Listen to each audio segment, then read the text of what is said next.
Good morning, everyone. It is 2023 and chicks have arrived. My brother is picking them up from the post office. I'll show you what we have going on here. We've put the divider back in. This is where the layers were last year. It's about an 8-foot by 24-foot area, and divided it in half. 3 heat lamps on each side. Once the chicks get older, I'll be hooking up this Plason water. There's one of these on each side. I put down about an inch and a half of sawdust, and then I put the really dry pine shavings from Tractor Supply. I've got 2 more of those. I'll have 1 in each pen, and so that over this next week or so, that's what I'll use to bed these guys. It's super nice and dry. It's very convenient, and they're very cheap. But after about a week or so, or once those shavings run out, I'll just be using regular sawdust. We get sawdust here at the farm. Sometimes it's got some moisture in it, and so if it gets cold, it will just suck the heat out of anything that sleeps on it. So that's why I want to use these nice dry pine shavings the first week or so. And after that, I'll use sawdust. By that point, they're a lot larger, and that damp sawdust isn't an issue at all. It probably isn't an issue now, but just to be safe. So it's $20 or so for all those shavings. Not a huge deal at all. These windows have been sealed up with foam. You can buy, it's like the air conditioning crevice foam to seal off all the big gaps so that no breezes are coming in through here. This wall is facing north, and most of our wind comes predominantly from the north. Another pro tip is these grates. These are about 18 inches by 18 inches. That is 1/2-inch hardware cloth in there. These are what I'll put the waterers on after a few days. The waterers are just going to be on the ground to start off. Once these chicks get here, I don't want them to have to climb over this to get to the water. So probably for today, maybe tomorrow, the little gallon drinkers will just be on the ground. 3 gallon drinkers per side, 6 total, and there's going to be 150 chicks on each side. So about 1 drinker per 50 chicks, and there'll be about 4 feeders, I think, 4 or 5 little red feeders that you see over there. After about a week, we will move them onto this feeder. It's a little larger, have to fill it less. And then when they move out to pasture at about 3 weeks old, I think they have 1 of these and 1 of these even larger feeders. Also, we have this whole section rat proofed so that a rat cannot get in there. We don't start them on any electrolyte. We've never done that. We've never had to. If you give them a really good start, they don't get cold, they don't get stressed, like really stressed, then you're not going to really have any issues with health, and we never have. This is where the waters and drinkers are. I watched these last year. If you keep them in a tote, just kidding, they're in this tote. There we go. There's the drinkers and waters.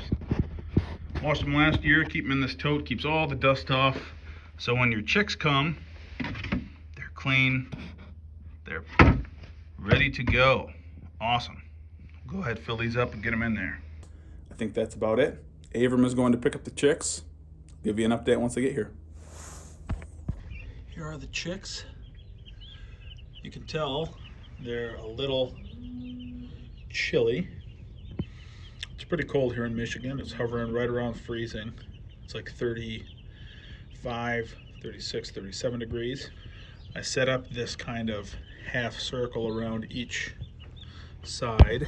I felt a little draft in here. That seems to help a little bit.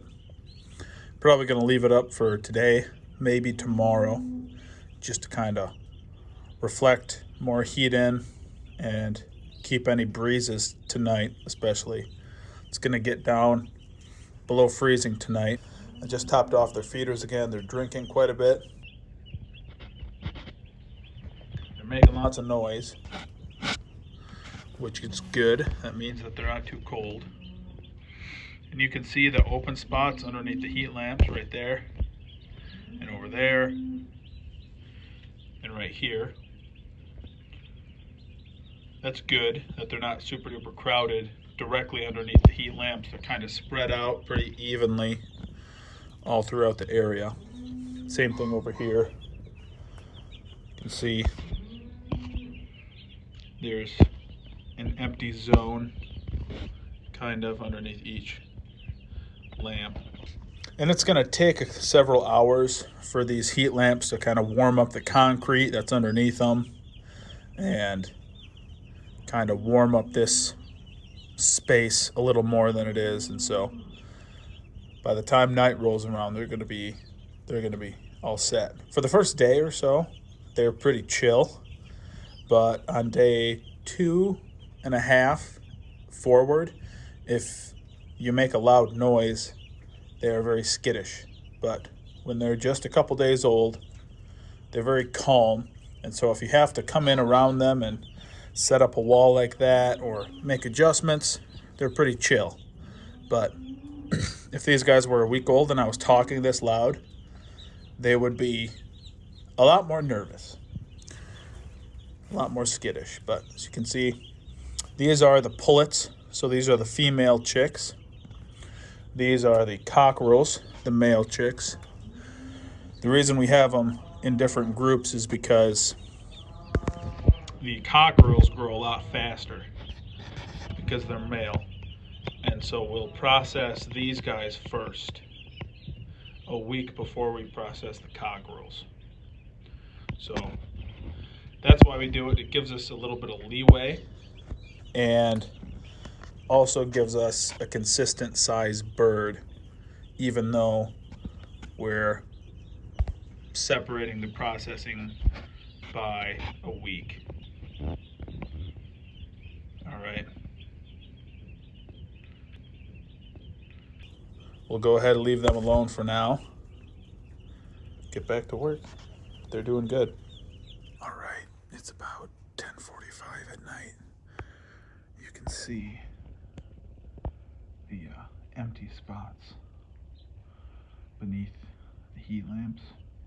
That's a good sign. That means that it's too hot right underneath, and there's kind of a zone of perfect temperature around each heat lamp. This means that they're not too cold. All right, oh, that's really bright. There we go. Same thing over here. Got a hot spot, a little less of a hot spot, but I guess there's kind of one there. Oh man, that brightness is tough. But this is good. This means that they're not too cold.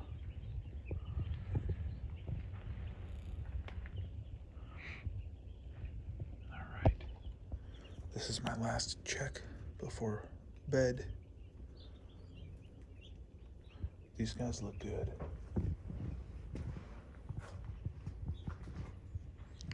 So we'll go ahead and let these guys sleep. See, I topped off their feeders a couple hours ago. So those are nice and full for the morning when they all start getting up and walking around. Got plenty of water. The first day, they hardly eat much at all, or drink much at all, or poop much at all. So you can see the bedding is still nice and dry everywhere, nice and fluffy. That will not be the case as they get older. But for right now, everything looks good. All right, we'll call it a night. That's day 1. Everyone's looking good. Good night, everybody. Sleep tight.